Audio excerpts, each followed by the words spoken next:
Tukaj bom govorila iz izkušenj dela z onkološkimi bolniki in pa bolniki z tudi neozdravljivimi raki, ker mislim, da nas njihove zgodbe, njihova sporočila lahko marsikaj naučijo.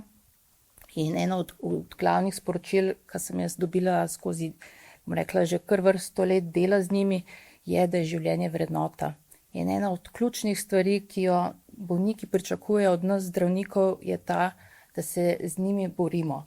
Da dejansko slišimo jih, da naslavljamo njihove stiske, težave in da hkrati iščemo čim bolj optimalna zdravljenja in jih ozdravimo, kadar je le to mogoče. Ne vem, kolikokrat sem dobila vprašanje, ali ni še kje kaj možno, ali ni še kje kakšno zdravljenje, da bi se pozdravil. Tako da to je nekaj, kar si bolniki želijo od zdravnika. In ta odnos bolnik-zdravnik je zelo ena ključna stvar, ki bo porušena s tem novim zakonom.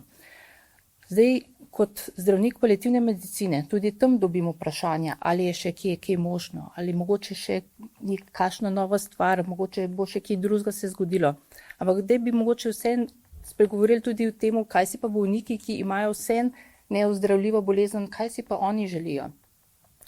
Tudi oni seveda si želijo ozdravitve, ki pa jo nažalost medicina ne more več ponuditi in o tem je treba odkrito spregovoriti, hkrati pa nasloviti vse njihove težave, ki jih naslavlja ta neozdravljiva bolezen. In bolniki si takrat, kaj si želijo? Želijo si, da jih ne bi bolelo, da ne bi bili sami, da ne bi imeli težkih simptomov, da imajo nekoga ob sebi, ki jih bo vodil skozi to obdobje, ki bi jih razumel v tem času, in pa da bi bilo ohranjeno njihovo dostojanstvo in tudi, da bi lahko bili ob svojih najbližjih takrat.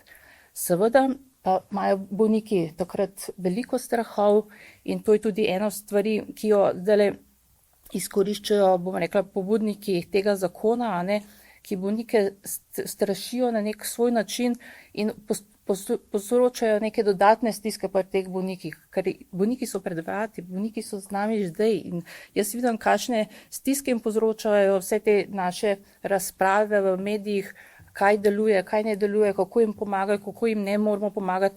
Tako da jaz imam eno sporočilo za te bolnike, ja, zdravstveni delavci bomo poskušali pomagati vsi na vseh koncih, kolikor se bo le dalo, obrnite se na nas in bomo pomagali pri reševanju teh težav, ki jih lahko sedaj vi ali vaši najbližji doživljate.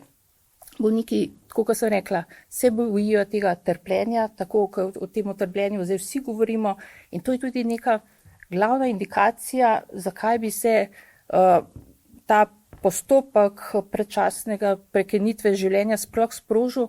Ampak veste, to trpljenje, kaj to je? Dajte se vsi sami za sebe vprašati, kaj jaz mislim, da je trpljenje. Vprašajte svojega soseda, kaj je to trpljenje. Boste videli, da je to zelo subjektivno.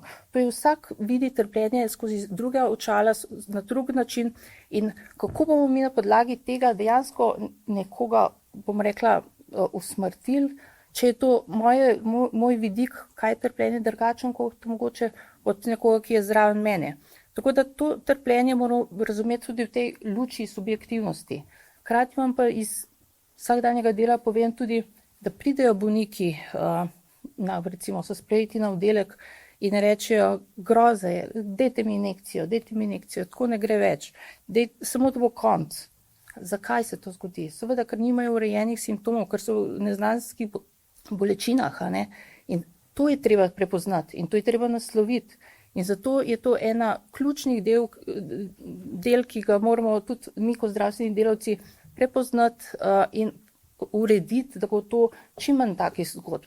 Da temu seveda imajo tudi odgovornost bolniki sami, zato da so odprti tudi do naših predlogov zdravljenja, da ne odklanjajo zdravila, ker ni tako redko, da veste, mi bolniku lahko ponudimo zdravilo proti bolečinam, pa ga tudi sami ne želijo, ker želijo neko svojo pot, iščejo alternativne metode in ni to vedno najbolj optimalno, zato je tudi še enkrat poziv bolnikom, glejte, če imate težave, obrnite se na zdravstvene delavce.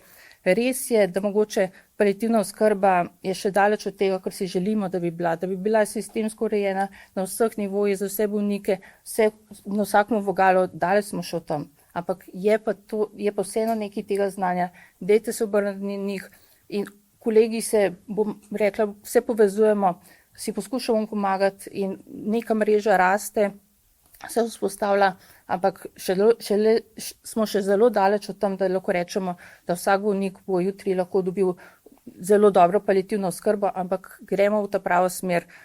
Samo treba je to prepoznati, ne se bati paliativne oskrbe in dajte se obrniti na zdravstvenega delavca, ki vam je blizu in bomo poskušali pomagati, da vam bo lažje v teh stiskah, kjer lahko, da ste se znajdali.